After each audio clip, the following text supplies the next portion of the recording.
Hello, everyone, and welcome to Creative Live. I'm your host, Kenna Klosterman, coming to you from my home to yours, to the home and home studio of one of our favorite educators here on Creative Live, Mr. Jason Hoppe. And I'm just going to take a minute to let you know what is going on today as we are premiering a brand new class that is all about Adobe Illustrator on the iPad, which of course is a brand new piece of software. So as we do here at Creative Live, be sure to let us know where it is that you're tuning in from all over the world, whether you're watching this live kickoff on Facebook, YouTube, or right here on the class page itself. If you are on the class page, I want you to join the chat. That is why we're doing this today, and we want you to engage with us. We've got Kate, who is on our team in there, and we're going to be taking your questions for Jason as well.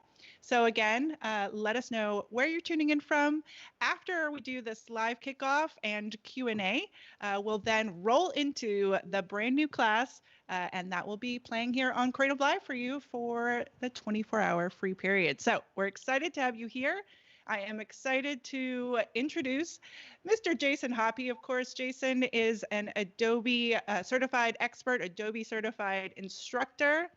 He teaches all over Seattle, including here on Creative Live for us for over 10 years. In fact, the first educator here on Creative Live. He teaches at Adobe Max and conferences all over, and he wrote the book on Adobe Illustrator. So Jason, welcome to Creative Live. Why, thank you yet again, Kenna.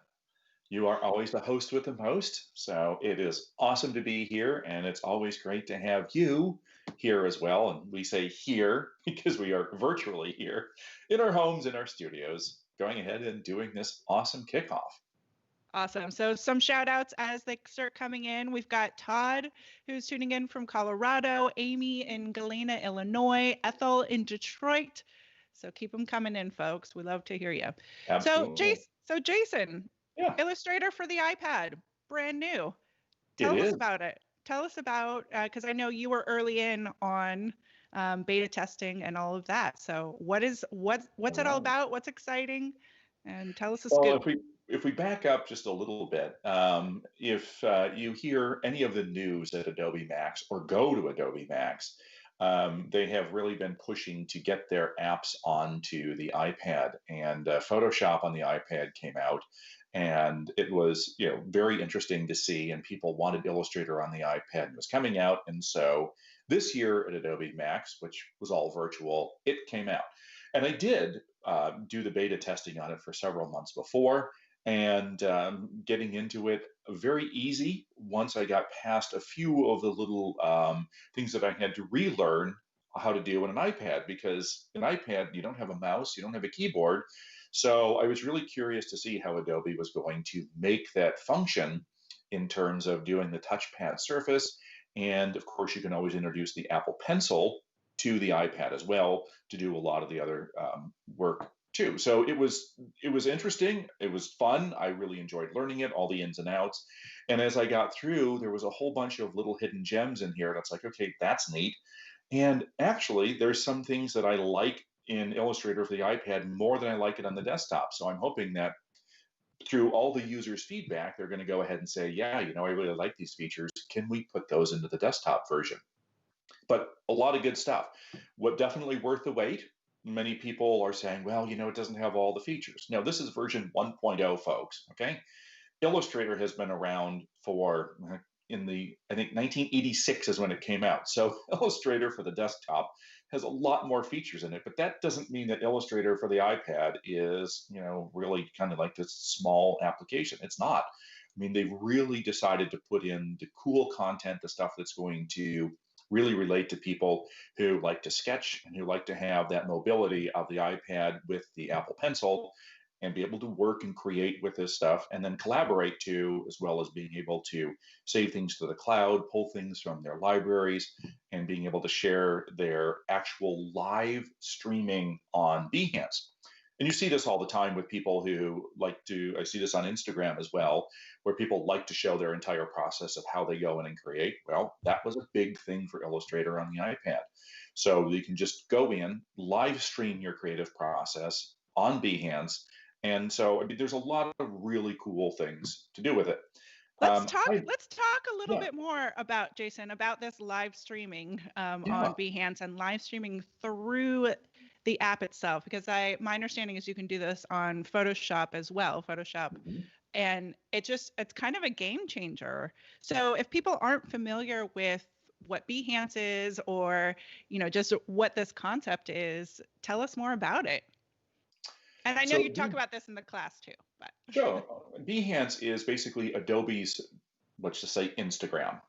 Probably not the right technical term for it, but it's all the places that you can share your design ideas, your illustrations, your Photoshop, everything, all of your creative stuff that you've done, you can share on Behance. And what's nice with this is because it's owned by Adobe, you can share directly from your apps and put it up there for other people to see and like your projects, and also for you to go ahead and get inspiration and see what other people are creating.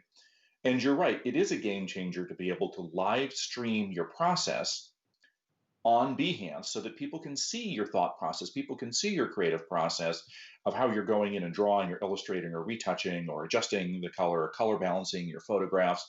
And it's just a really great way. You don't need to know how to process video. You can literally just live stream it right there, and it just puts it all right up there, done. So if you like to be creative, if you have a following of people that are like, hey, I like your style, I like your thought process here. I'm always fascinated with people who illustrate or paint, and I love to see them start with nothing and then come out with this wonderful piece of art at the end. And it's just like, who doesn't love to watch live streaming? And I get fascinated by it. So yeah, it's a wonderful feature. It's right there in the upper right hand corner of Illustrator for the iPad there. You click on the little arrow with a little box, and there you go. can you do this on the desktop as well, or is it just on the iPad? That's a great question. I have not tried that on the desktop version. I'll have to make a note of that and see. So let's talk a little bit more about the what you did find when you were looking at what can you do on the iPad in Illustrator versus the desktop. Let's talk a little bit about the differences. So I think the biggest thing is that you don't have a mouse. So because you're dealing with the iPad as a touch screen, there is a lot of gestures. And if you use a smartphone, which most people do, or any type of touchpad device, zooming in and zooming out, there is no zoom tool. So you just pinch your fingers together to go ahead and zoom in, and then spread them out to zoom out. Double tapping to get certain functions and features to happen, moving things around the screen, just two fingers to move it around the screen. But what's cool too is that you can be using your Apple Pencil. And I found that I use my Apple Pencil to touch some things, and then I go ahead and I use my finger to tap others. So I'll have the pencil in my left hand and I'll be tapping my finger in the right hand. And it's kind of cool because it's like, oh, I don't have to move my hand all the way over to the other side of the iPad. I can just simply click here, do this, and then get whatever I want to. The other thing is that being able to go ahead and enter in values. Now, because you don't have a keyboard readily available, how do you enter in like the type size, going through and pressing little up and down arrows? Adobe has really done this really cool kind of scalable run where you can click on something and it calls up this nice little like slider scale, and you can just go and zoom up or down that slider scale as well, and it makes it really awesome. Also, underneath what you're working on is a little contextual bar that allow you to click on certain things so that you can get change like the width of something or the type size, or go ahead and bring things to the front, send things to the back, group, duplicate, delete. And it's right there instead of on the desktop where you have to go and you have to change and then you have to press keyboard functions. They put it right there underneath your object that you're working on. So those are some of the things that are definitely ingenious, and I'd like to see that on the desktop version too, because it just makes it that much more efficient. Nice, nice. Hmm. Well, tell us more what you discovered as you were, putting this class together, whether it's putting the class together, putting your book together. I know, the book is about desktop, or I believe it is. Yes, my book is all about the desktop because obviously iPad for the Illustrator wasn't even out. I wasn't even beta testing it when I was writing my book. And of course, there's a long time between writing the book and actually when it comes out. So, no, my book is all about the desktop version. If you learn the desktop version, you will have a really good understanding of the iPad version, but there are certain things that do change.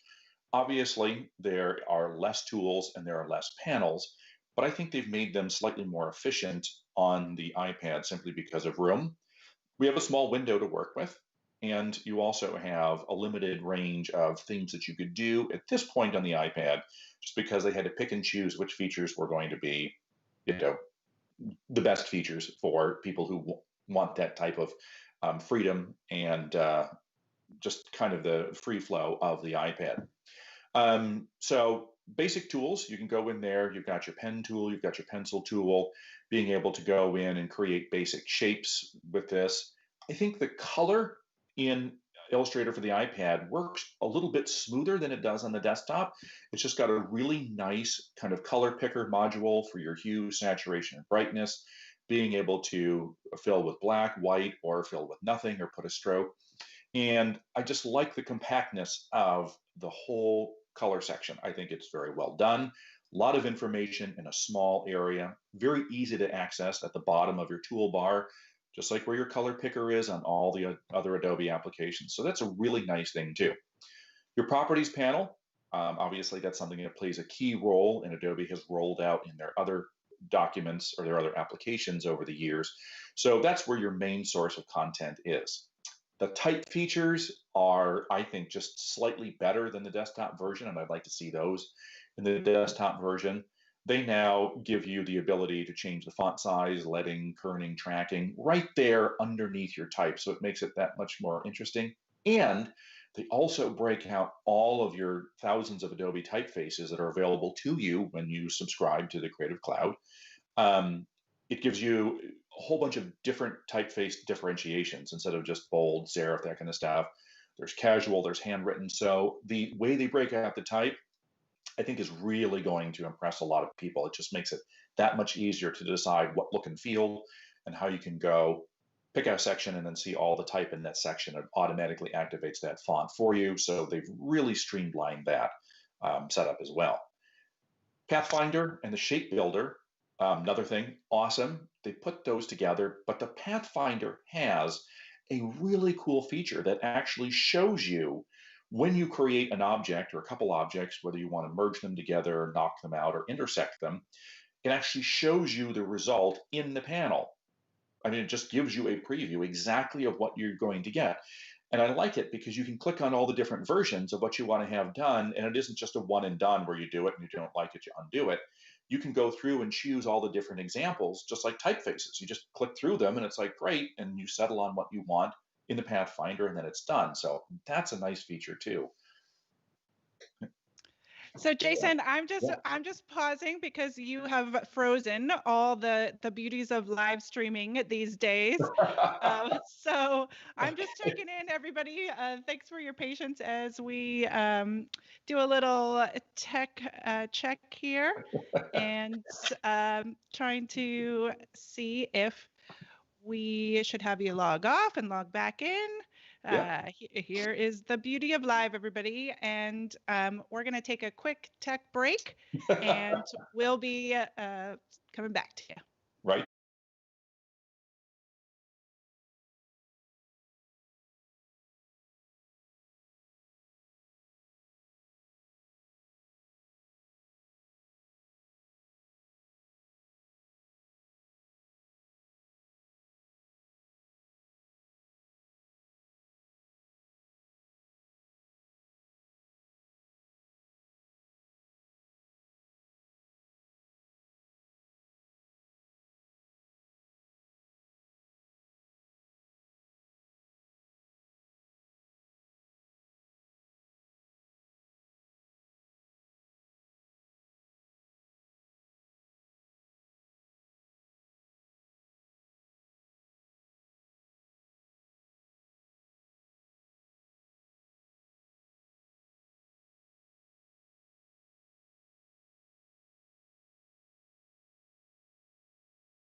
All right, everyone, welcome back from our quick tech break.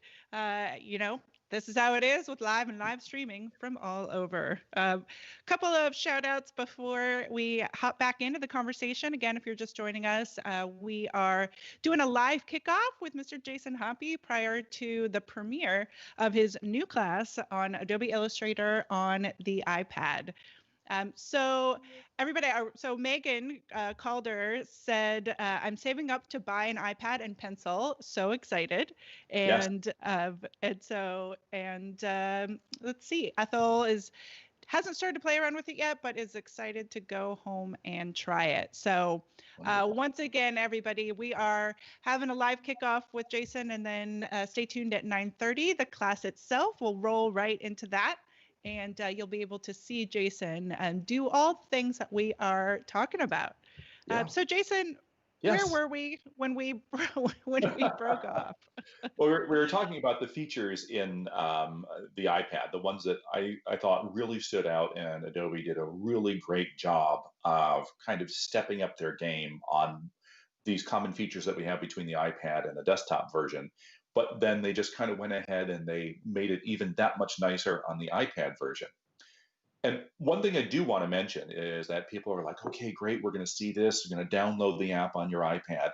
I just want to let you know that not all the iPads run this because, as you know, technology gets old and it doesn't support everything.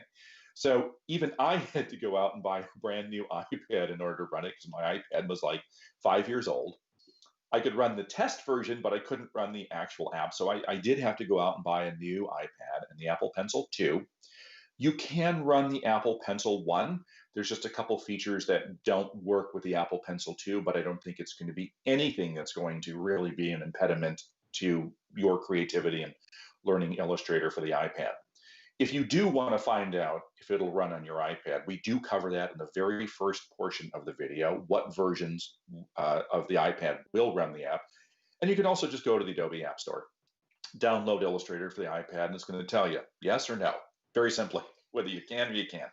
That's going to be the easiest thing to do. So, yep. Awesome.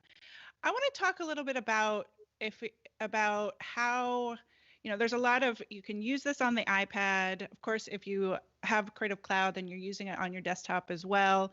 Talk about the integration with the cloud. And I know you mentioned, the access to the fonts and all of those things. So yeah, talk about that. So it's a very important part of having the integration with the cloud while you're working on the iPad, because we really don't have a file structure on the iPad to save it to. It's not like we save it to a hard drive. And so what it does is it saves it to your actual Creative Cloud account. And a lot of people apparently don't know that when you subscribe to the Creative Cloud, you get like 500 gigabytes worth of free storage on the Adobe Cloud. And you can go on to the website and go to assets.adobe.com, log in just like you would with your Creative Cloud apps, and you will see all of your files that you can store there from your desktop, from your iPad, from your phone, that kind of thing. And then you actually have an entire section called documents or iCloud files. So, or cloud files, that's what it is, because iCloud's an Apple thing, but cloud documents. So anything that you save on the iPad, and saving is not one of those things you go into the file menu, choose save. You simply, when you're done, you exit out of what you're working on, and it automatically saves. And at the very beginning screen of the Illustrator app, it shows you your most recent documents. And you can name them right there, but you can also revise them and create a copy of them. But if you want to go back in and you want to then use this on a different device, your desktop, someplace else, all you have to do is you can go onto your desktop version and it'll show what was going on your laptop as long as you're logged in with the same username and password you had on your laptop or your iPad. Or you can just go right to the website, assets.adobe.com, click on your cloud documents, see the list there, share them right from there. So it's an integral part of this. I mean, it's something that people are like, oh, I don't like to use the cloud documents. There's no other way to save it because you can't plug a USB drive in here or an external drive. They have to go somewhere. Interesting thing with this, though, is you can only have one Illustrator file open at a time on the iPad. So once you close out of it, it automatically saves it. You can go back. But you do have versioning. That's the cool part. if you save some or you exit out of something because you didn't want to undo all your steps, and you're like, oh, I didn't like that. On your home screen, you click on the little dots, you can go to the versions, and you can actually see the different versions there and go back. So it's not just like a one and done where it's like, oh, I just saved over my other file. Technically, you did, but really, the cloud keeps all the versions for you. So that's a cool feature as well. I like that because, sometimes I mess with things. I don't think I like that. And I exit out of it and it's like, oh, I just saved it and I didn't want it to. But you got those different versions. So cool stuff. No, that's really important to know. I mean, in fact, Deanna Uva had just asked the question of how easy is it to go from Illustrator on the iPad to Illustrator on the computer, working on that same file. So it sounds like it's pretty seamless. It is within seconds. It's interesting because I can be working on my iPad while I'm sitting at my desk, and I close out of my file, it saves it to the cloud, and probably within 2 seconds, I see it refresh on my screen on my desktop app with that right there. So, I mean, literally that fast. And as long as you have the internet access, it's done. That's simple. Yeah. So I, pretty I'm seamless. just I'm literally imagining you like working on one thing over here, pause, go work over here. I mean, I'm curious though, because I mean, if that in that example, if there are things that you can do on the desktop that you can't do on the iPad, maybe the scenario is you're working somewhere on the iPad and then you do go back and work on the desktop if there are more advanced things. Yes, so there's obviously the desktop version is much more robust because it's been around a lot longer. So when you do open up a file that you have done other things to that the iPad doesn't support, I've tried that. Sometimes it's like, okay, this file isn't supported or it doesn't work. So there's certain things that we can't do on the iPad. We don't have the width shape tool, we don't have any type of effects. So we can't make a line wavy with an effect. So if you outlined those or expanded those and then brought those on to the iPad, you could do that. It'll also tell you, okay, some features aren't available with it. It's not unlike saving from one version to another, where you have a newer version and an older version, and you try to go back and forth, and sometimes you run into that. But I've run into that a couple times when I've tried to add more to the files on my desktop, go back in the iPad, and the iPad doesn't support all those things that I did. So something to think about. Yeah. Yeah, no, I mean, it's good thinking, Deanna, because you can Yes. see how you'd want to be kind of going back and forth, but that makes sense that you wouldn't necessarily be able to have access to all the features. Talk to me about sharing. And Mhm. I know you have a section, save, export, share, import. Talk to me about what capabilities there are. Of course, if you're on the iPad, you might be doing social media on there, et cetera, et cetera. Mhm. So the sharing feature is very much like we could do on our desktop. We have multiple different ways inside our document or inside our applications as well as outside our applications to share things over all of our connected things, Dropbox, Facebook, Instagram, that kind of thing. You can do that here as well. You can go through the app and you can then export things as an Illustrator file, an SVG if you're doing things for the web. You can do export things as a PDF, but you could also then post to social media as well. Other features that are unique to this, and this I love, is being able to import things in from other locations, including being able to go in and snap a picture with your camera on your iPad, and it will drop it right into your document. But not only will it drop it into your Illustrator document, if you have a shape drawn, it will actually import and put it into that shape as if it's framed, which is awesome. I mean, I love that. So, I mean, sharing whatever apps that you have on your iPad and you like to share to social media, you certainly can. And we talked about the live streaming to Behance, which is very good. Basically, records the video of you doing this. And so I think there's just a whole bunch of different ways to share these things. It's great. I can go under the import and I can go to my Dropbox. I can use my camera and go all the different places that I'm connected to on my iPad to get files, pull files from photographs that I've taken, take photographs, any other files that I can navigate to on my iPad, I can bring into Illustrator. So it's very flexible. I think thank you for addressing that. We also had a question from Megan Calder coming in. Can you export different file types from the iPad, like JPEG, PNG, PDF? And I think it's fun to think about, yes, all the other Adobe apps that, like you said, importing from Adobe Shapes, taking the pictures of the shape. I mean, I think that is like the coolest thing and one of probably the least used, creating those, vector shapes just with your phone or the iPad. Well, and I mean, when you're mobile with your iPad, because that's how a lot of people want to do it. They want to do it like when they're on the train or the bus, or they just want to go outside, and it makes sense to be able to capture something right there instead of capture with your phone, email it to yourself, open it up, put it someplace, put it in. But I do want to answer your question about all the different types of things that you can do. So Illustrator files, PDF, SVG, PNG, and uh, Photoshop PSD files as well. So no JPEGs, and usually JPEGs are reserved for photographs, not vector artwork. So PNGs actually work better for vector artwork. One of the reasons why they left out JPEG on this makes sense. Another cool feature talking about this is that you can actually import layered Photoshop files into Illustrator for the iPad and actually have access to those layers of that Photoshop file. I mean, that's cool. I mean, that's just something that I have never seen before. So it's like, okay, that could be cool. Take apart your layered Photoshop file in there and use the certain layers from that file in Illustrator. So cool stuff. That's really awesome and It not is. obvious at all. Yeah. No, it would not be obvious. No, not at all. Well, very exciting.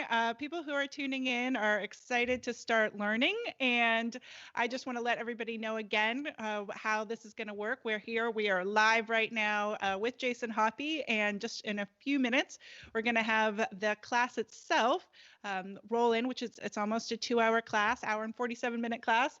And that will roll. And then, of course, if you are seeing this on social media later in the day, this class will be playing for our free premiere for until tomorrow, which is December 9th, at 9 a.m. Pacific time. So we're super excited to be launching this class as it is brand new software, version 1.0. We love that Jason Hoppe here, our resident expert on all things Adobe, especially Illustrator. Of course, he has classes on so many classes on CreativeLive, including for the desktop version as well, and the book. Jason, I want to let people know where it is that they can find you, follow you. You've got a newsletter, you do infographics. Tell us all the things. So you can follow me on Facebook. My Facebook is Jason Hoppe, ACE, Adobe Certified Expert. You can also find me on Instagram as well. Same thing, Jason Hoppe, ACE.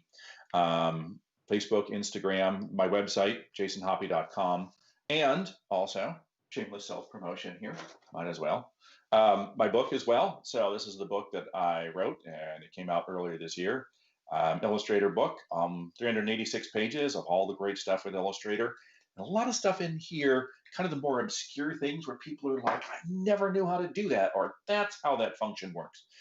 You can also follow me on my blog, jasonhoppe.com/blog. You can see that. I send out weekly newsletters, and also I've done just a lot of little short videos on little tips and tricks and things on YouTube as well. Big videos I reserve here for CreativeLive, so you can see all of them in all their glory.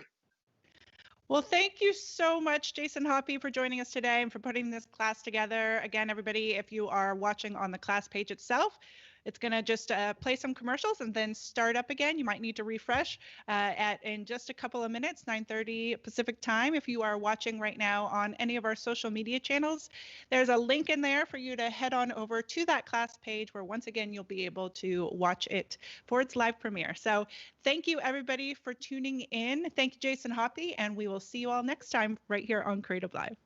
Thank you, everybody.